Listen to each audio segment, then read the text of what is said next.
السلام علیکم۔ ہمارے چینل AS وائس سٹوری میں خوش آمدید۔ سٹوری شروع کرنے سے پہلے آپ لوگوں سے گزارش ہے کہ ہمارے چینل کو سبسکرائب ضرور کریں۔ تو بڑھتے ہیں دلچسپ سٹوری کی طرف۔ ایک عورت جس کا نام مریم تھا، مریم کا شوہر انتقال کر چکا تھا، اس لیے وہ اپنے بیٹے امجد کے ساتھ رہتی تھی۔ مریم نے اپنے شوہر کی وفات کے بعد مختلف قسم کے کام کر کے اپنے بیٹے کو پالا تھا۔ مریم نے اپنے بیٹے امجد کو سرکاری اسکول سے میٹرک کروایا تھا۔ امجد کو چونکہ پڑھائی میں کوئی دلچسپی نہ تھی، اس لیے وہ بڑی مشکل سے میٹرک میں پاس ہوا تھا۔ مریم میں مزید ہمت نہ تھی کہ وہ اپنے بیٹے کو مزید آگے پڑھا سکے۔ مریم کے گھر میں امجد 10 سال بعد ہوا تھا، اس لیے مریم کی کافی زیادہ عمر ہو گئی تھی اور اب اس میں کام کرنے کی ہمت بھی نہ تھی۔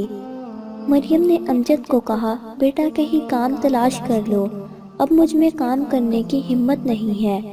تو امجد بولا، اچھا امی، آپ بس دعا کریں مجھے جلد کام مل جائے۔ مریم بولی، انشاءاللہ بیٹا تم کو جلد کام مل جائے گا۔ امجد اب کام کی تلاش میں روز گھر سے چلا جاتا تھا، لیکن امجد کو کوئی کام نہ ملا تھا۔ کام کی تلاش کرتے ہوئے امجد کے بہت سے لڑکوں سے دوستی ہو گئی تھی اور وہ سب امجد کے دوست بن گئے تھے۔ امجد کے یہ سب دوست آوارہ اور عیاش قسم کے تھے۔ امجد اب ہر روز اپنی امی کو یہی کہہ کر نکلتا کہ امی میں کام ڈھونڈنے جا رہا ہوں، میرے لیے دعا کرنا۔ مریم جو کہ اپنے بیٹے کے گھر سے نکلتے ہی اس کے لیے دعا کرنا شروع ہو جاتی اور رو رو کر اپنے حبیب کے صدقے اپنے بیٹے کی خوشحالی، تندرستی اور اس کے کام کے لیے دعا کرتی تھی۔ لیکن مریم یہ نہ جانتی تھی کہ اس کا بیٹا غلط لوگوں میں اٹھنے بیٹھنے لگا تھا۔ جب بھی مریم کا بیٹا گھر سے نکلتا تو وہ اس کی سلامتی کے لیے دعائیں کرتی تھی۔ اب امجد 22 سال کا ہو گیا تھا۔ ایک دن امجد صبح کا گیا ہوا اور رات ہو گئی تھی، لیکن امجد گھر واپس نہ آیا تھا۔ مریم پریشان ہو گئی تھی اور اپنے بیٹے کے لیے دعائیں کر رہی تھی اور دل ہی دل میں کہہ رہی تھی کہ میرا بیٹا ٹھیک ہو اور صحیح سلامت گھر واپس آ جائے۔ رات کے 12 بج چکے تھے، لیکن امجد ابھی تک گھر واپس نہیں آیا تھا۔ تو مریم رونے لگی تھی اور اپنے بیٹے کو دل ہی دل میں کہہ رہی تھی، امجد گھر واپس آ جا، میرا بیٹا، رات بہت ہو گئی ہے اور تیری ماں کو ڈر لگ رہا ہے۔ مریم کی آنکھوں میں آنسو آ گئے تھے کیونکہ اس کے ذہن میں عجیب و غریب خیالات آ رہے تھے۔ پھر آدھے گھنٹے بعد امجد گھر واپس آ گیا تھا تو اس کی امی بولی، امجد آج تم نے گھر آنے میں اتنی دیر کر دی، کیا کام مل گیا تھا؟ امجد بولا، امی میرے نصیبوں میں کام کہاں ہے، میں تو اپنے دوستوں کے ساتھ فلم دیکھنے گیا تھا، اس لیے دیر ہو گئی۔ مریم بولی، امجد تو نے ایک بار نہیں سوچا کہ تیری ماں گھر میں اکیلی ہے، میں جلدی گھر چلا جاؤں؟ تو امجد بولا، امی کیا آپ صرف اکیلی تھی؟ جتنے بھی دوست میرے ساتھ مووی دیکھنے گئے تھے، ان سب کی مائیں گھر میں اکیلی تھی۔ اچھا مجھے بھوک لگی ہے، میرے لیے کھانا لاؤ۔ تو مریم بولی، میں نے بھی کھانا نہیں کھایا ہے۔ تو امجد بولا، تو کھا لینا تھا، میں نے آپ کو منع تو نہیں کیا تھا۔ مریم بولی، امجد تم کیسی باتیں کر رہے ہو، اور ویسے بھی آج تک میں نے تمہارے بغیر کبھی کھانا کھایا ہے جو آج میں کھا لیتی۔ تو امجد بولا، امی جلدی جلدی کھانا لاؤ اور زیادہ باتیں نہ کرو۔ تو مریم اپنے بیٹے کو بولی، امجد تم جن لوگوں کے ساتھ اٹھتے بیٹھتے ہو وہ لوگ ٹھیک نہیں ہیں، بیٹا سب لوگ تم کو اچھا نہیں بلکہ برا کہتے ہیں۔ اب تو سب لوگ کہنے لگے ہیں کہ وہ دیکھو امجد بدماش کی ماں جا رہی ہے۔ بیٹا تیرا باپ تو ایک شریف انسان تھا، تو پھر تو کیوں ایسا نکلا ہے؟ یہ غلط لوگوں میں بیٹھ کر تیری سوچ بھی غلط ہو گئی ہے۔ امجد بولا، امی کھانا دینا ہے تو دو، یہ اپنا لیکچر جھاڑنا بند کرو ورنہ۔ مریم امجد کی بات سن کر پریشان ہو گئی اور غصے میں بولی، ورنہ کیا کرے گا؟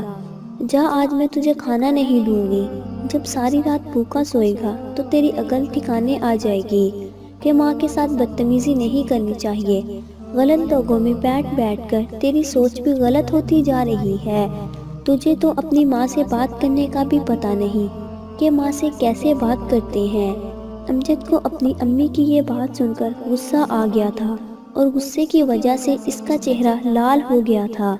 اس نافرمان نے اپنی پاؤں کا جوتا اتارا اور اپنی امی کو مارنے لگا اور مارتے مارتے اپنی امی کو گھر کے دروازے سے باہر گلی میں لے گیا، جہاں سب لوگ مریم کو اپنے بیٹے امجد سے مار کھاتے دیکھ رہے تھے۔ مریم سب لوگوں کے سامنے ایک تماشا بن گئی تھی۔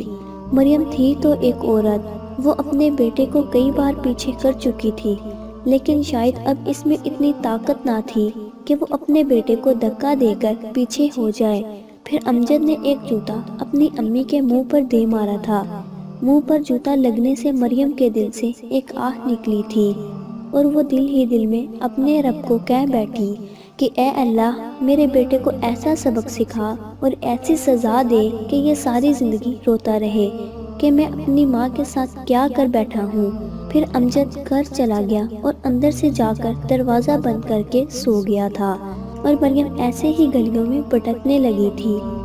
آس پاس کے لوگ مریم کو کھانا بھی دیتے تھے، پر مریم کھانا نہ کھاتی تھی اور ہر وقت اپنے رب سے باتیں کرتی تھی کہ یا اللہ، تو نے یہ کیسی اولاد عطا کی ہے، مجھے اس سے بہتر تھا کہ میں بے اولاد ہی رہتی۔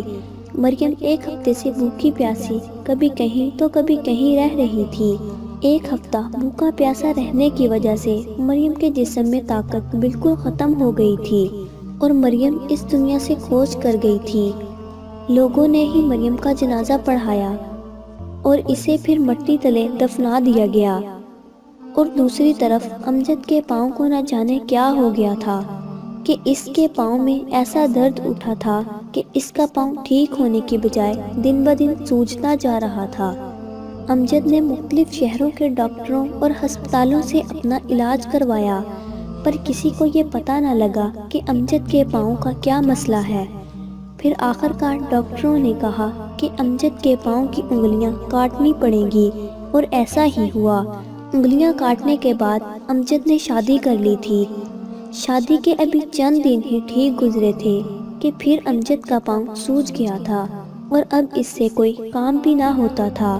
وہ تو اس کی بیوی سغرا کے گھر والوں کی مہربانی کی وجہ سے اس کے گھر کا خرچہ چل رہا تھا، اور وہ ساتھ میں امجد کا علاج بھی کروا رہے تھے۔ امجد کا پاؤں ٹھیک نہیں ہوا تھا، اب پاؤں کے ساتھ ساتھ اس کی ٹانگ بھی سوج گئی تھی، اسی وجہ سے پھر اس کا پاؤں بھی کاٹنا پڑا تھا۔ پھر کچھ مہینوں کے بعد اس کی ٹانگ بھی کٹ گئی تھی۔ امجد کی بیوی سغرا، جو کہ امجد سے کافی امیدیں لگائی بیٹھی تھی، اس نے جب دیکھا کہ شادی کے بعد امجد صرف بیمار ہی رہنے لگا ہے اور 5 سال ہو گئے ہیں میرے گھر والے ہی اس کا خرچہ اٹھا رہے ہیں، سغرا نے سوچا جب یہ ان 5 سالوں میں مجھے خوش نہیں رکھ سکا تو آنے والے وقت میں خاک خوش رکھے گا۔ اس نے پھر امجد سے طلاق لے لی تھی اور وہ امجد کا گھر چھوڑ کر چلی گئی۔ پہلے تو امجد کو سغرا کے گھر والوں کا سہارا تھا، لیکن اب اس کے پاس کچھ نہیں تھا۔ وہ گلی کے ایک کونے میں بیٹھ کر بھیک مانگنے لگا تھا، اور اب وہ اپنا علاج بھی نہیں کروا سکتا تھا، کیونکہ بھیک سے مانگے ہوئے پیسوں سے صرف وہ اپنا پیٹ ہی بھر سکتا تھا۔ اب اس کی دوسری ٹانگ اور پاؤں بھی سوج گیا تھا، جیسے پہلے والی ٹانگ اور پاؤں سوجا تھا۔ پہلے تو وہ ایک ٹانگ کے سہارے پر چل لیتا تھا، لیکن اب وہ چل بھی نہیں سکتا تھا۔ پھر آہستہ آہستہ وہ سڑک پر جہاں بھیک مانگتا تھا وہاں پر لیٹ کر بھیک مانگنے لگا تھا۔ نہ جانے امجد کو کون سی بیماری لگ گئی تھی جس نے اس کے سارے جسم پر حملہ کر دیا تھا۔ ایک دن ایک بزرگ آدمی امجد کے پاس سے گزرا۔ اس بزرگ کو سب لوگ صوفی صاحب کہتے تھے۔ امجد اس بزرگ کو کہنے لگا، صوفی صاحب، میں اپنی غلطیوں کی سزا بھگت رہا ہوں، میری کوتاہیوں کے لیے دعا کرنا کہ اللہ مجھے معاف کر دے۔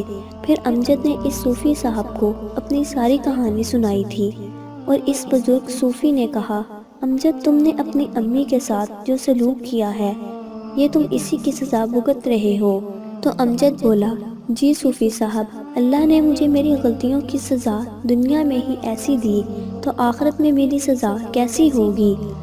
شاید امجد کا آخری وقت آ گیا تھا۔ پھر امجد 5 دن بعد اس دنیا سے رخصت ہو گیا تھا۔ امجد کی حالت ایسی ہو گئی تھی کہ اس سے لوگوں کو بدبو آتی تھی، اس لیے جو لوگ اسے بھیگ دیتے تھے وہ بھی دور سے پیسے پھینک کر چلے جاتے تھے۔